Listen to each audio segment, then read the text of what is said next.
మీనరాశి పూర్వాభాద్ర నక్షత్రము 4వ పాదం, ఉత్తరాభాద్ర నక్షత్రము 4 పాదాలు, రేవతి నక్షత్రము 4 పాదాలు కలిస్తే మీనరాశి. మీనరాశి వారికి ఆదాయం 14, వ్యయం 11, రాజపూజ్యత 7, అగౌరవం 5. చాలా యోగవంతముగా ఉన్నది. మీనరాశి వారికి వీళ్ళ పనులు వీళ్ళే స్వయముగా చేసుకుంటారు. చేసేటువంటి వృత్తిలో అభివృద్ధి సాధించి తీరతారుగాక. నిత్యము ఏదో రకమైనటువంటి ఆలోచనలు, సంపాదన మీద దృష్టి ఉంటుంది తప్ప వేరే ఆలోచనలు ఉండవు. ధనపరంగాను యోగపరంగాను చాలా బాగుంటుంది. కీర్తి ప్రతిష్టలు సాధిస్తారు.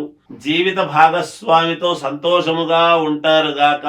రాజకీయ నాయకులు ఆచితూచి అడుగులు వేసి విజయము సాధించేటువంటి ప్రయత్నాలు చేస్తారు. అంతేకాకుండా విదేశాలకు వెళ్ళేటువంటి ప్రయత్నాలు చేసి యోగం అనేటువంటిది ఉంటుంది, వెళతారుగాక.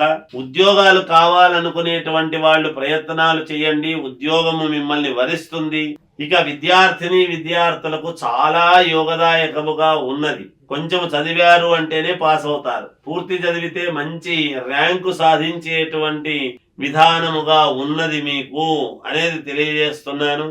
వ్యాపారస్తులకు అనుకూలవంతముగా ఉన్నది.